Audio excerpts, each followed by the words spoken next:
short spoken assignment, I'm going to be giving a summary of the first 2 chapters of the book A Game of Thrones, written by the esteemed fantasy writer George R.R. Martin, and afterwards I will be analyzing the text's usage of magical inventory, and then I'll analyze the general setting of the text. So, as the first chapter starts out, we're introduced to some of the characters of House Stark, who we later come to know as being one of the major houses who govern the lands of Westeros and rule the vast region known as the North. As the chapter starts out, we meet Robb Stark, first son of Eddard Stark and, well, also known as Ned Stark, and Catelyn Tully, who is also the older brother of Bran Stark and Rickon Stark, and of course half-brother to Jon Snow, Snow being the surname taken by bastards born in the North, and a bastard being an illegitimate child. So, we meet Bran on a clear and cold morning where he's nervous with excitement from being, well, finally being deemed old enough to ride out with his lord father and his older brothers to see the king's justice done. In this case, beheading a brother of the Night's Watch, who was deserted from his duty of guarding the wall. So as the brother of the Night's Watch is forced down in the center of the square on this ironwood stump, and Theon Greyjoy hands Ned Stark, Theon Greyjoy being a long-standing ward of House Stark, hands Ned Stark his sword Ice, he then, well, after doing a little ceremony, he then takes off the brother of the Night Watch's head in one sure stroke. Afterwards, they start on their way back to Winterfell, which is the castle that the Starks inhabit, but not before they come across a dead direwolf surrounded by its pups.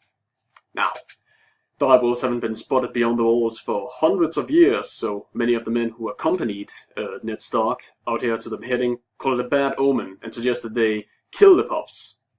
Of course, Bran and Robb are against this, but, Ned Stark still seems sure in his way of killing the pups. Not before Jon Snow steps in and points out that there are 5 pups, 1 for each of his true-born children, and the direwolf being the sigil of House Stark. This seems to change Ned's mind, and he agrees that each of his children will be allowed to keep a pup on the condition that they carry the responsibilities that follows with it. So, just before they start back on their road to Winterfell, they encounter a 6 albino pup, which then promptly thereafter, Jon Snow declares to be his. Right, so at the start of the second chapter, we meet Ned's wife, Catelyn Tully, who is hurrying over to her husband Ned with a seemingly important letter. She finds Ned sitting in Winterfell's Guardswood, which is the tiny forest where the men of the North pray to the old gods. Catelyn hands Ned the letter, where it is revealed that Jon Arryn, hand of the King of Westeros, which is, pretty much his primary advisor, and also long-standing friend and almost like a second father to Ned Stark, is dead. Of course, this brings great sadness to Ned, but it doesn't last long, as Ned is also informed that Robert Baratheon, King of Westeros, and also a long-standing friend of Ned Stark, is coming to visit. Right. So that was the summary of the first 2 chapters. Next off, we're going to start on the magical inventory of the first 2 chapters. So of course there is the magical sword Ice that Ned Stark uses, whom we get to know, which we know has some magical capabilities, since it's quite literally being described as, and I quote, "Forged in Valyria before the doom had come to the old freehold, when the ironsmith had worked their metal with spells as well as hammers." And from this we can gather that there is something magical about ice. Furthermore, there are the direwolves that the Starks encounter at the end of the first chapter, where, we know there is something special about them purely from the fact that they existed in our world as well. Well, that, but they are a long-dead species. And also, there's something special about the fact that, they are just the sheer size of them, and that's, because Bran also points out that the direwolf that they encountered in the forest, the dead one, the mother of the pups, was Spix's horse. We also have the different deities of the lands of Westeros. Where we are first in the second chapter introduced to the Seven, it being the primary religion that the people of Westeros adhere to.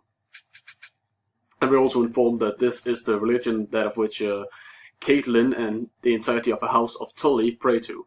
We're also introduced to the guards, more like, of the North, being the old guards, who Ned and pretty much all other royalty and pretty much also all men and women of the North pray to in these guardswoods, at the werewoods.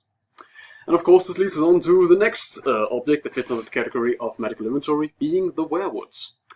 The werewood is this giant white birch tree that stands in the middle of the Godswood, who's described as being old, with its leaves looking like red crooked hands, and a face carved into the side of it, with old knowing eyes who are red with dried sap.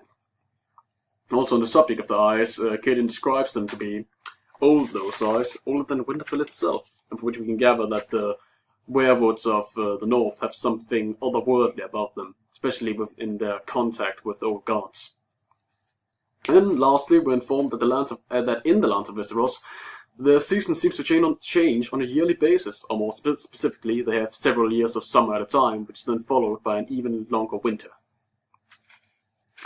So, as we jump on to the general setting of the Game of Thrones, we can qualify that it has certain qualities that it shares with our world.